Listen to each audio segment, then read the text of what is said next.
Charles Dickens was a poor city boy, while Leo Tolstoy was a country gentleman. Dickens wrote weekly and monthly soap operas of his day that entertained thousands of people, while Tolstoy wrote epic-long movies that questioned history and social institutions like family. Dickens believed in opportunities in life, therefore was optimistic, while Tolstoy believed in mystical forces within the soil and history, therefore was fatalistic and pessimistic. Dickens' characters are mainly boys looking up to the future and dreaming of fortune, while Tolstoy's characters are men looking inside for meaning and purpose in life. Dickens' tales are overly sentimental, while Tolstoy's tales are overly moralistic. Okay, let's compare the two giants.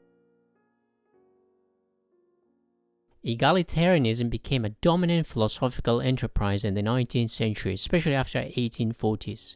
The most famous example is, of course, Karl Marx, who argued for total equality. In the 18th century, the Enlightenment philosophers like Rousseau, Voltaire, and others believed that humans were equal, at least on paper. But then the Industrial Revolution in Europe showed the stark inequality among people.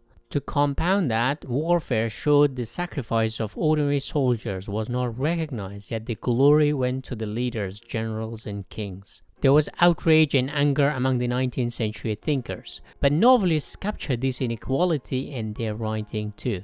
Two of the most famous writers who lived in this period are Charles Dickens and Leo Tolstoy. Charles Dickens is perhaps the greatest English novelist of all time. No English writer has captured the imagination of English readers as much as Dickens. His novels such as Great Expectations, A Tale of Two Cities, A Christmas Carol are read by nearly every English man or woman. If Shakespeare pioneered English literature, Dickens perfected the art of storytelling through dramatization. Similarly, Leo Tolstoy and Fyodor Dostoevsky are two towering figures of Russian literature. While Dostoevsky's style is more psychological, Tolstoy is more sociological, as a result more comparable to Dickens. Of course, Tolstoy came a few years later, so he had the advantage of reading Dickens. In fact, Tolstoy used Dickens as an inspiration to write. He had a photo of Dickens in his study as a guide, a guru who motivated him to keep writing. Tolstoy's first three novels, Childhood, Boyhood, and Youth, are modeled on Dickens's David Copperfield. But then Tolstoy traveled to France and got to know Victor Hugo and perhaps Gustave Flaubert, the father of realism, so he adapted realism as his style. Dickens' style combines fairy tale of fortune with the harsh reality of concrete colliding with steel during the Industrial Revolution in England. There's been a lot of comparison in recent years. For example, Intelligence Squared had a big discussion with some famous actors comparing the two giants. Also, the YouTubers Emmy and Caroline Mary Reeds have created hours of content comparing the two writers. I think the main reason they are compared is their focus on social justice. Dickens wrote about the English poor of the Industrial Revolution, while Tolstoy wrote about the underprivileged soldiers and peasants in Russia. Dickens wrote about economic inequality, while Tolstoy wrote about the historical injustice of only a few people getting recognition while the sacrifice of others are forgotten. Dickens wrote about the ugly side of the Industrial Revolution, while Tolstoy wrote about the ugly side of history and warfare. At the heart of their writing is an egalitarian philosophy of a more just society for all. So in this video, I'll compare the two by looking at their lives, novels, writing styles, themes, and characters, etc.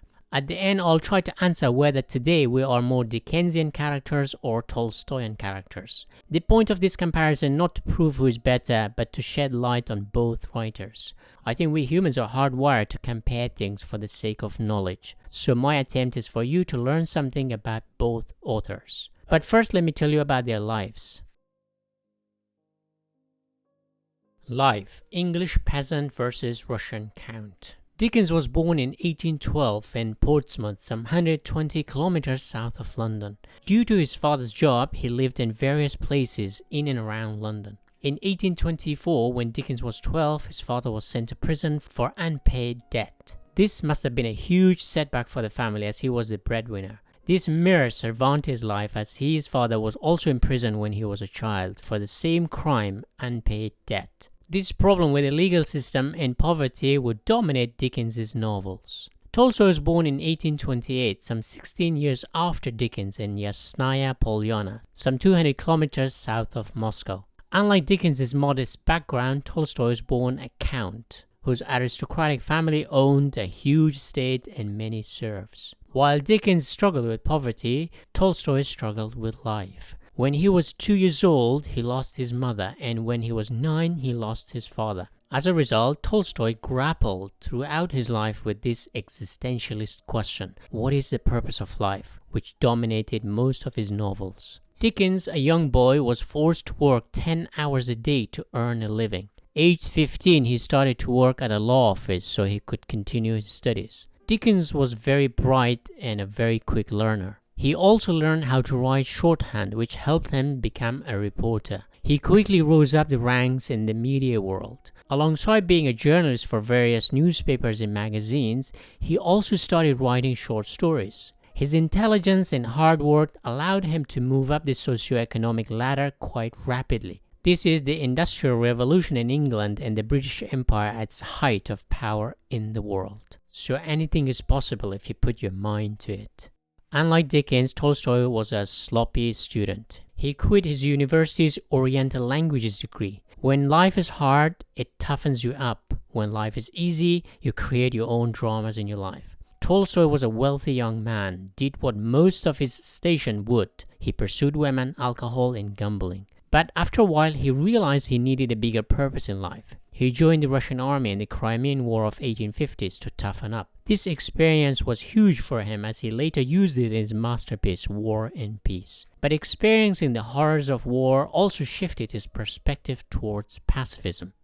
Now, an established journalist and writer, in 1836, Dickens, aged 24, married Catherine, and together they had 10 children. So he wasn't just a prolific writer, he was also busy in the bedroom. Things were looking up for him, so in 1842 he traveled to the US and Canada, where he was like a rock star like the Beatles, so people attended his lectures and talks. After his return to England, he decided to travel to Europe for some quiet and peace. This reflection allowed him to write more serious novels. In 1846, he also met a few French writers like Alexandre Dumas and Victor Hugo. I think Balzac was too busy writing because he was a machine. Flaubert was too young or too busy making endless drafts of his novels.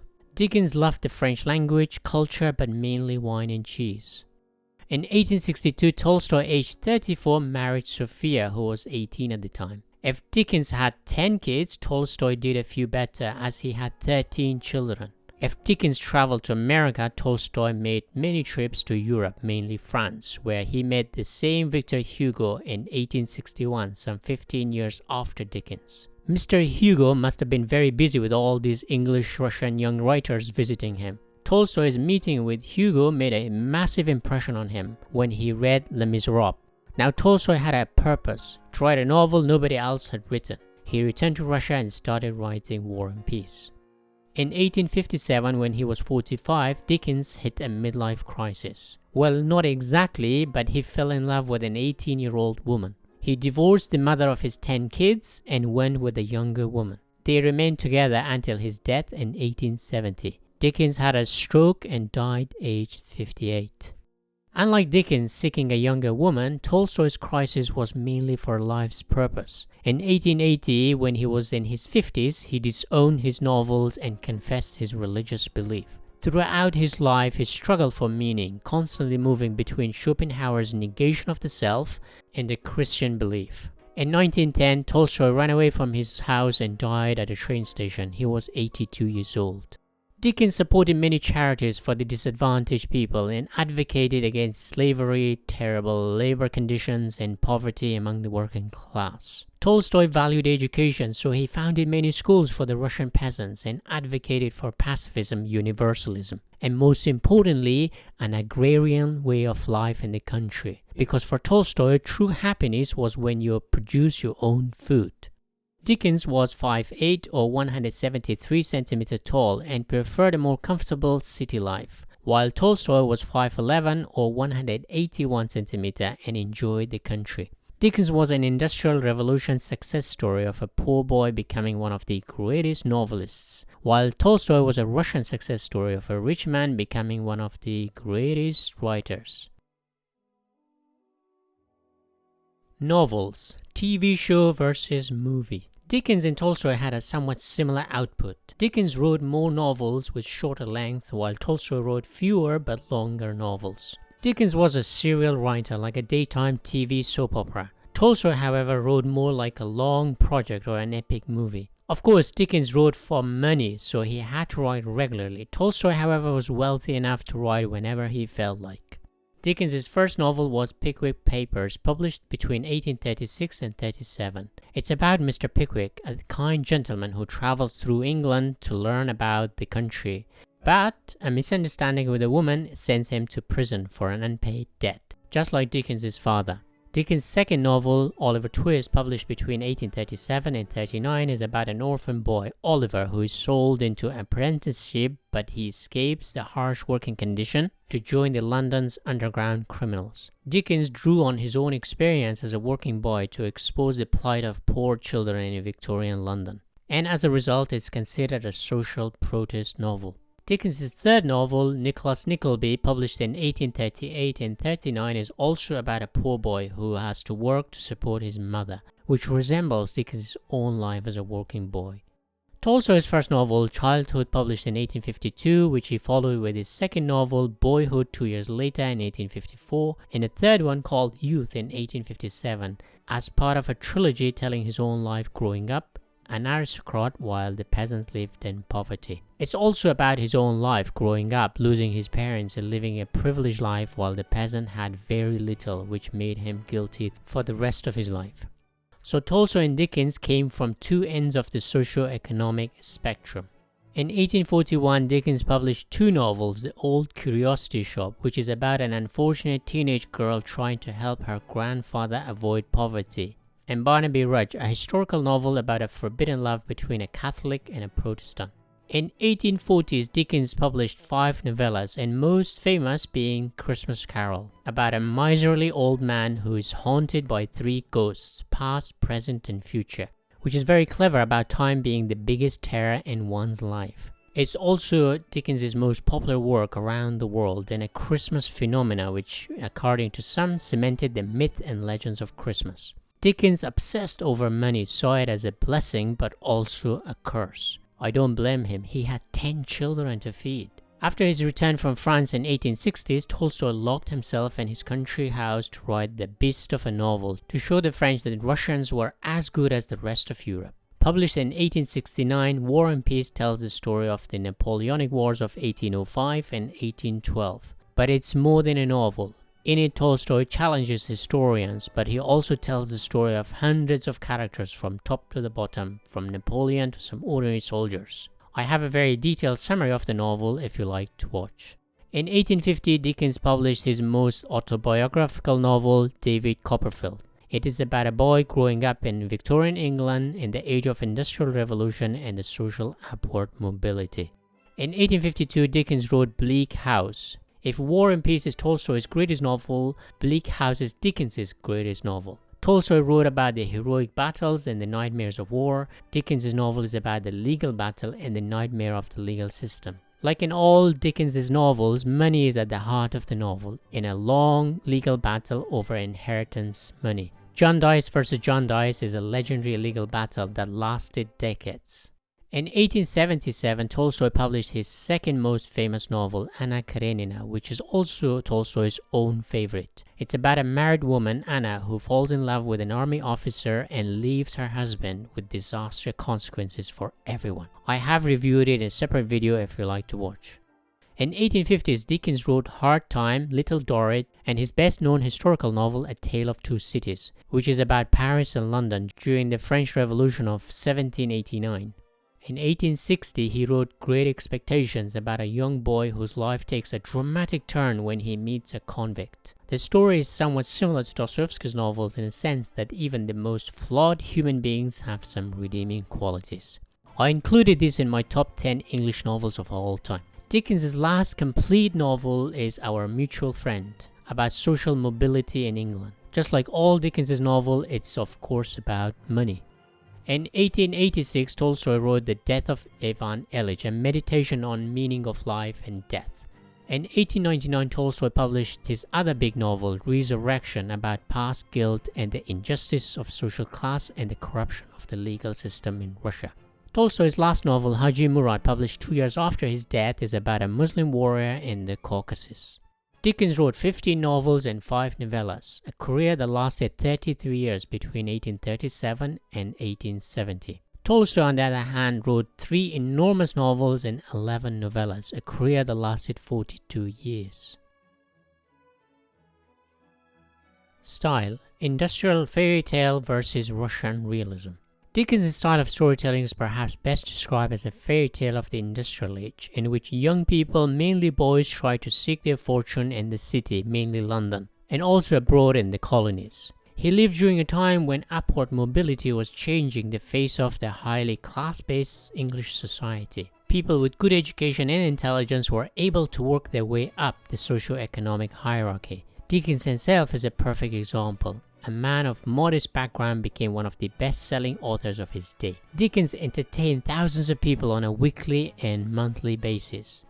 As I said earlier, Tolstoy has an advantage over Dickens because he came a few years later. By then, realism was becoming the dominant literary form. But to compound that, Russia has a harsh climate, so people are slightly tougher than the English. While Dickens wrote amazing stories with a fairy tale tinge, Tolstoy went to the heart of the matter to tell harsh realities of life that cut really deep. If Dickens is a storyteller, Tolstoy is a philosopher and sociologist, who instead of challenging the class system in England, challenged history and historians.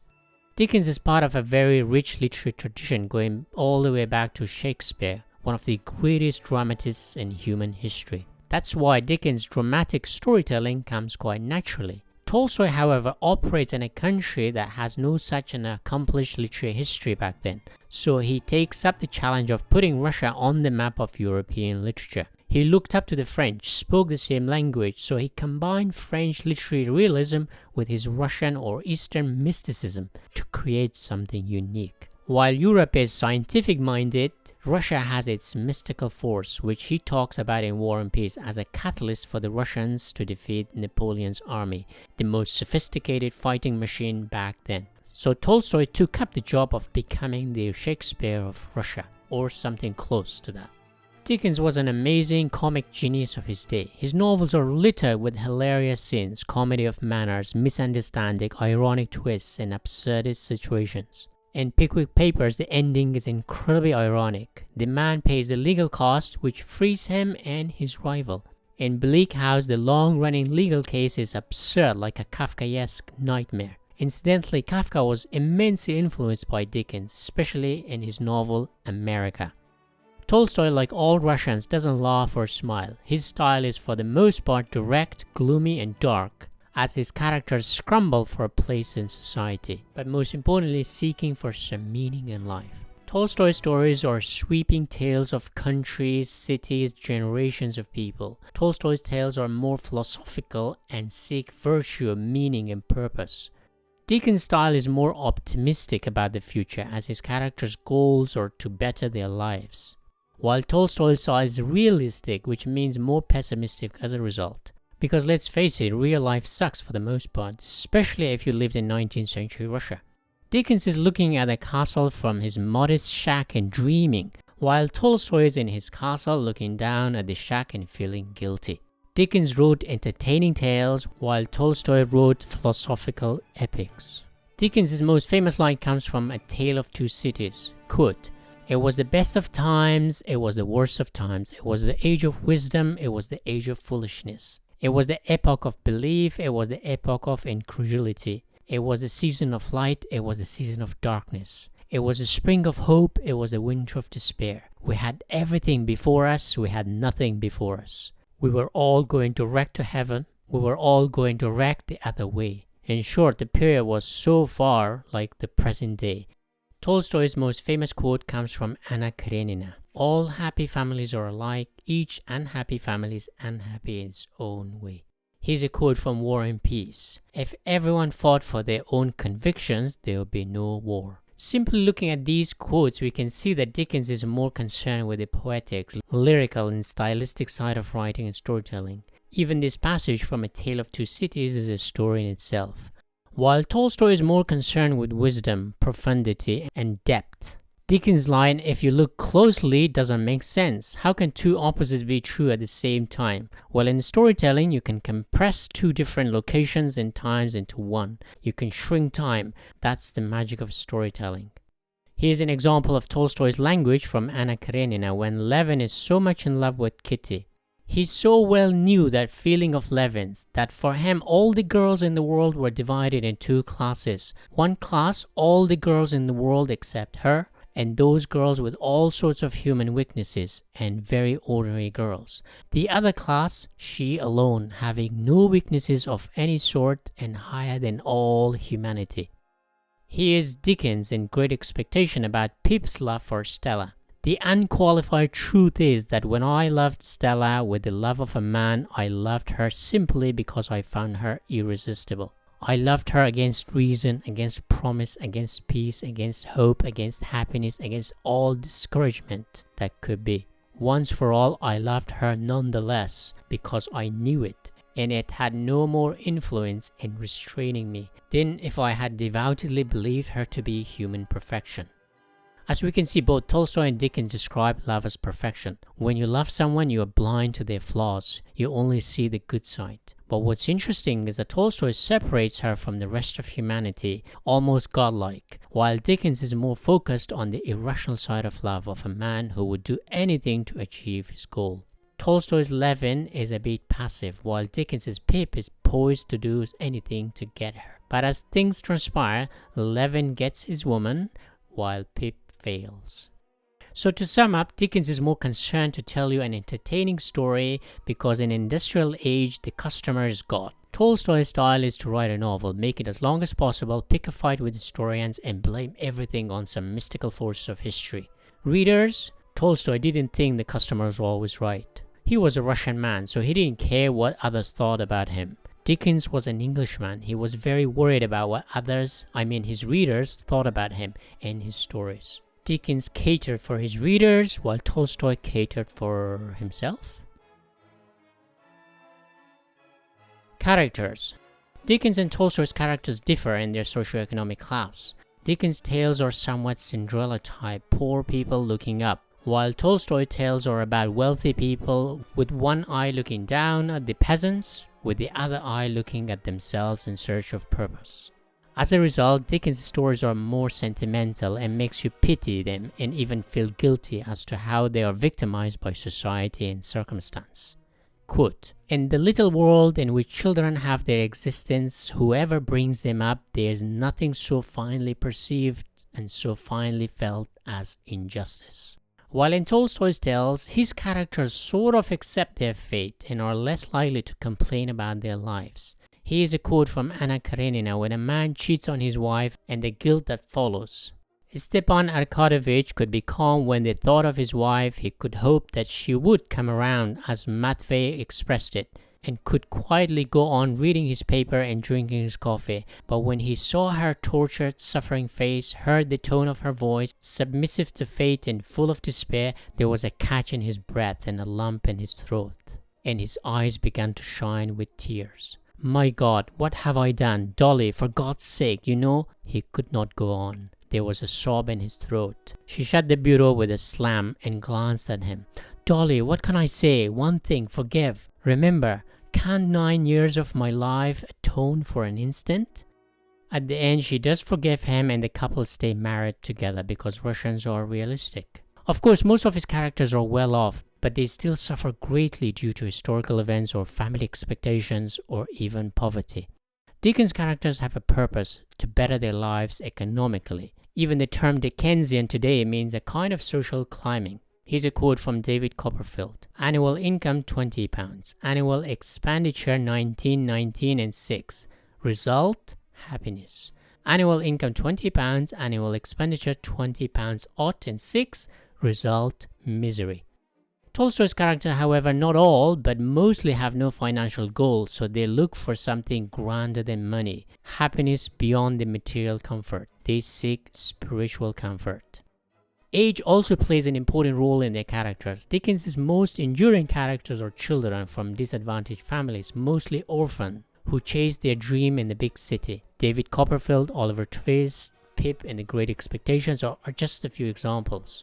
Tolstoy's characters are for the most part adults who are caught up in social and historical events. Pierre and Natasha in War and Peace, Anna and Levin and Anna Karenina all look for happiness and meaning, but have to struggle with the tide of history or family expectation. Tolstoy famously said that all great literature is of one of two kinds, either a hero takes a journey or a stranger comes to town. So to understand Dickens and Tolstoy, I would change the quote and say all great literature is a child growing up or an adult looking back to his or her own childhood.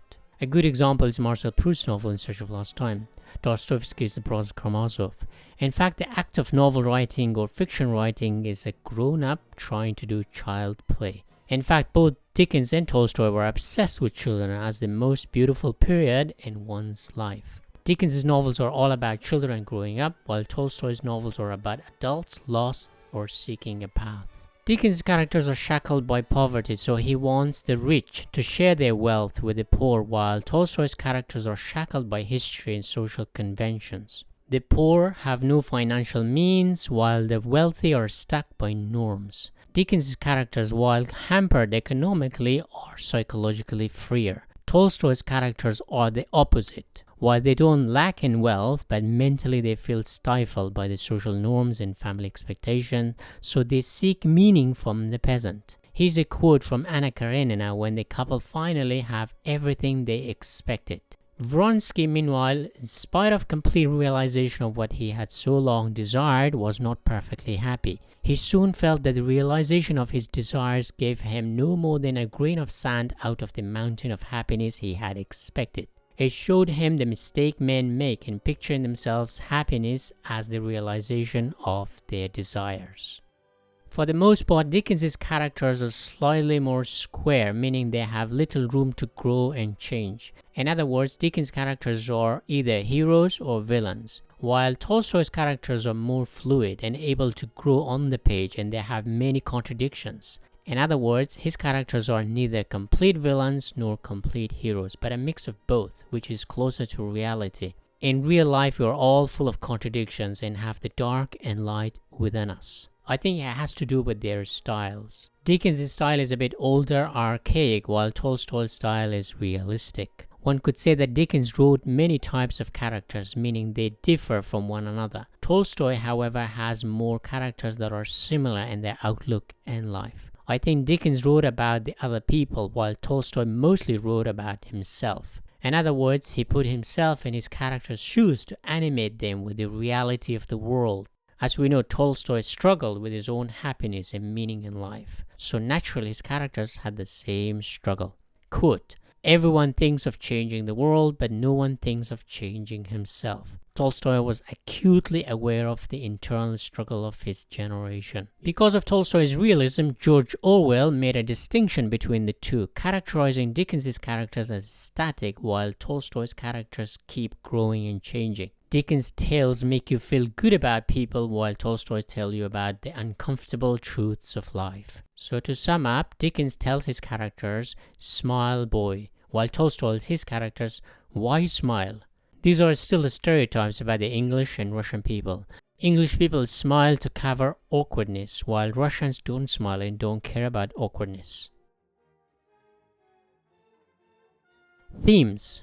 Dickens' canvas was the English Industrial Revolution, where factories smoked like cigarette addicts, and more specifically the financial capital of the empire, London. While the north and middle of England had all the factories where thousands of people moved in and out with their faces blackened by the smoke, London, however, was covered in fog of a different sort. Here people stored their money in banks and stocks.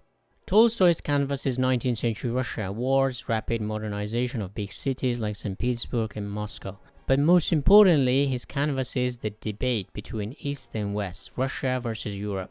While Tolstoy, for the most part, ignored the debate, he was not immune from it. Unlike Dostoevsky, Tolstoy is more welcoming of the West. However, his heart was always with the Russian peasants and the agricultural class. In fact, in his novels, the deepest wisdom about the meaning of life mostly comes from the poor, peasants or servants. In War and Peace, Pierre, in his darkest hour, captured by the French army, meets a common man who rejuvenates his spirit by giving him a bigger perspective on life. Another example is in the death of Ivan Ilyich. Ivan is not afraid of death after speaking to his servant. Dickens wrote about the fog of the Industrial Revolution and the legal system. For example, in Bleak House, he writes, "Fog everywhere, fog up the river where it flows among green airs and meadows, fog down the river where it rolls defiled among the tiers of shipping, and the waterside pollution of a great and dirty city. Chance people on the bridges peeping over the parapets into the nether sky of fog, with fog all around them, as if they were up in a balloon and hanging in the misty clouds." Tolstoy, on the other hand, wrote about the fog of war, gunpowder, and War and Peace. Quote, "The night was foggy, and through the fog moonlight gleamed mysteriously. Yes, tomorrow, he thought. Tomorrow everything may be over for me. All these memories will be no more. None of them will have any meaning for me. Tomorrow, perhaps even certainly, I have a presentiment that for the first time I shall have to show all I can do." And his imagination pictured the battle, its loss, the concentration of fighting at one point, and the hesitation of all the commanders. Here, Tolstoy's character contemplates that his life might be over very soon. But in this passage, the fog provides a kind of security blanket in which soldiers feel safe. Quote, "The fog had grown so dense that though it was growing light, they could not see 10 paces ahead. Bushes looked like gigantic trees and level ground like cliffs and slopes. Anywhere on any side one might encounter an enemy invisible 10 paces off. But the columns advanced for a long time, always in the same fog, descending and ascending hills, avoiding gardens and enclosures, going over new and unknown ground, and nowhere encountering the enemy. On the contrary, the soldiers became aware that in front, behind, and all sides, other Russian columns were moving in the same direction. Every soldier felt glad to know that to the unknown place where he was going, many more of our men were going too." This is incredibly powerful, as you can see things through the perspective of a soldier feeling comfort that he is surrounded by his fellow soldiers, just as a baby feels safe surrounded by his parents and family. Tolstoy was no nationalist, but he saw the power of group over an individual.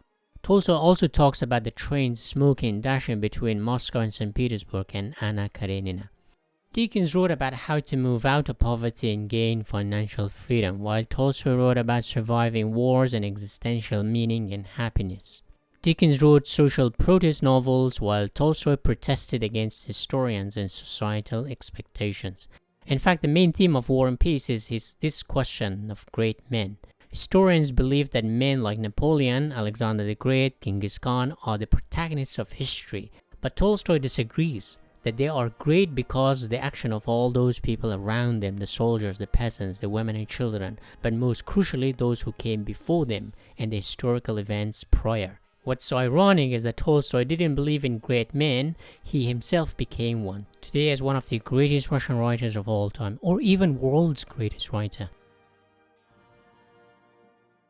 Statistics. When it comes to stats on Goodreads, Dickens wins in the number of ratings and reviews, but Tolstoy wins in enjoyment. Dickens has 3.5 million ratings, while Tolstoy has 1.4 million. Dickens has 115,000 reviews, while Tolstoy has 70,000 views.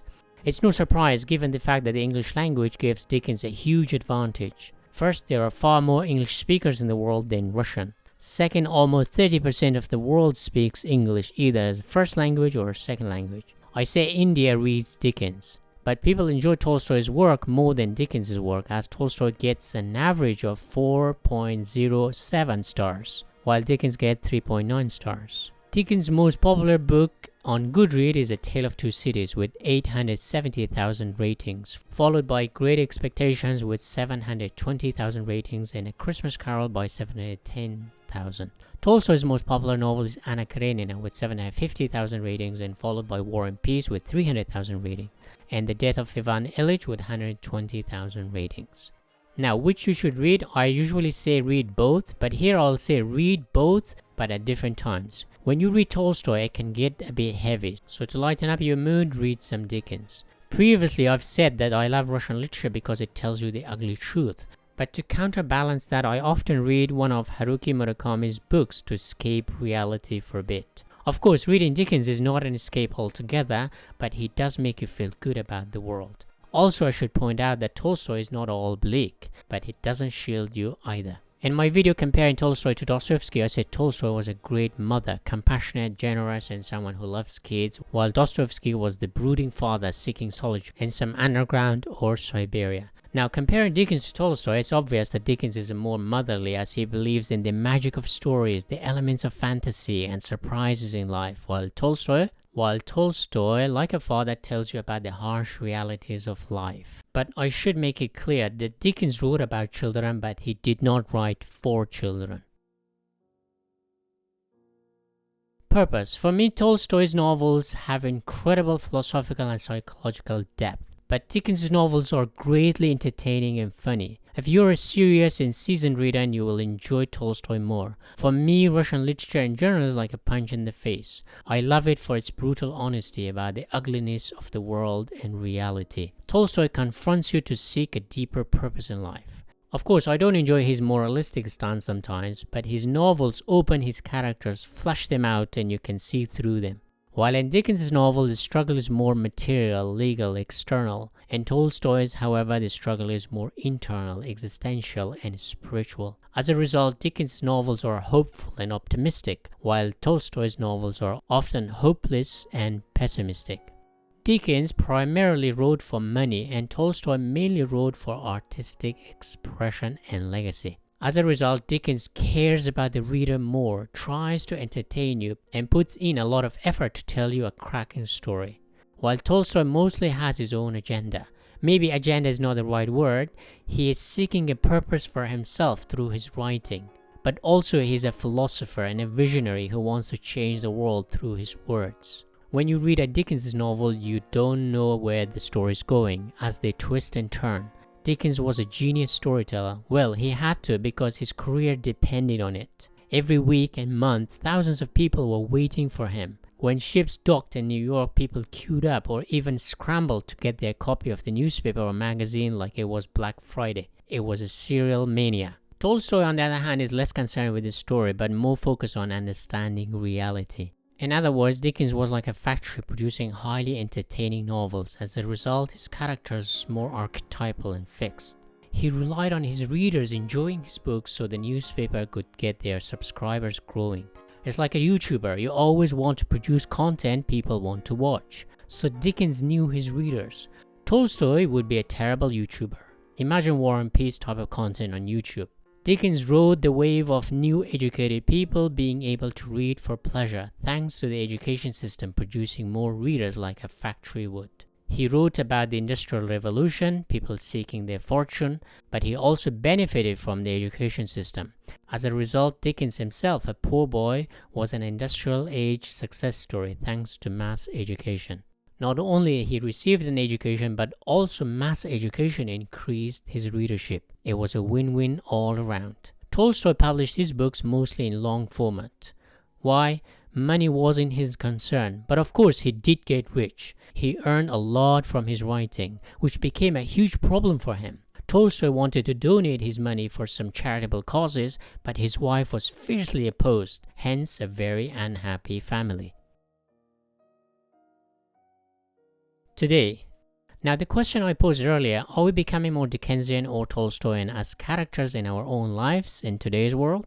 We expect people to be more rounder people, meaning with more flexibility to grow and change, or the ability to have widely contradicting opinions and behaviors, because we live in a more open and accepting world, which is more in the mold of Tolstoy. But since we live in a very political and culturally polarized society, the characters visible are more Dickensian, meaning people are more stuck in their views and less flexible to change. People are either just good or just bad. At least that's how we see people in the media. Politics is characterized by Dickensian personalities, heroes and villains. But I could be wrong. In real life, we are more Tolstoyan. We have all the contradictions of Tolstoy's characters. We have the good, the bad, the ugly, the sublime all inside us. But when it comes to displaying those, we only show the good side on social media, which skews our perception of others. So in private, we are Tolstoyan, round, contradictory, happy, miserable.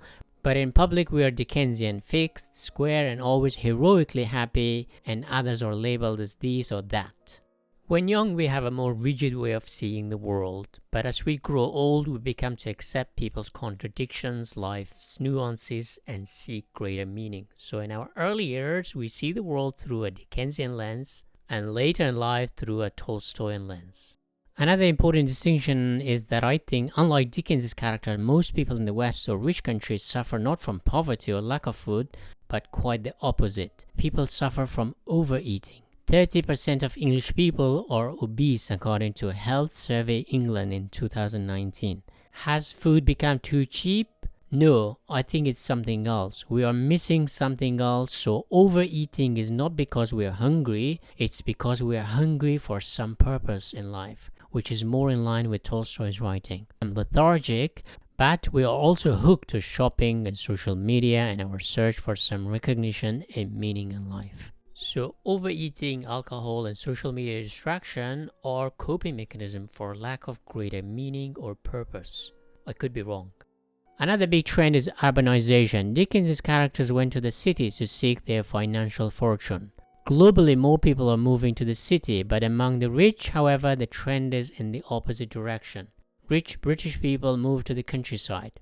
Tolstoy's characters saw their future in the soil, in the country, among the peasants, and close to nature. In fact, Tolstoy lived most of his life in his country state, Yasnaya Polyana. In the city, we see all kinds of people, therefore we are meant to show compassion. Dickens' prose seek our sympathy and compassion for the disadvantaged in the city, where the poor and rich live side by side. In the countryside, life is a lot tougher, so Tolstoy talks about some mystical force of nature that gives your life meaning so you don't despair over poverty. Here's a quote from Tolstoy's Family Happiness.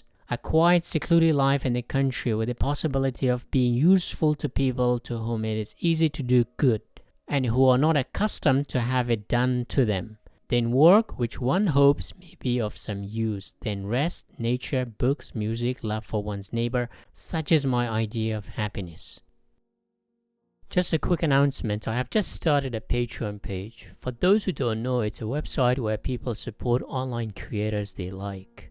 In the olden days, people donated money to artists, writers, and entertainers they like. I consider myself an edutainer, so I would love it if you join my Patreon. Here are a few benefits of being my Patreon. You get to watch the videos earlier than others. You also have access to my video transcripts, private chat community, your name appears in my future video credit or description, online hangout, online book discussion, exclusive Patreon only content, and more. There are a few tiers you can choose from. Also, for those not able to join, I'll continue making videos as normal, so Patreon is a little extra for those who want it. I'm no Russian count or oligarch, but a Dickensian character, so I really appreciate you considering to be my benefactor to support me in covering the costs of hardware, books, storage space, and other related costs of maintaining a channel and podcast. Check out my Patreon page for more details. As always, thank you so much for your support. Without your support, the channel would not have existed.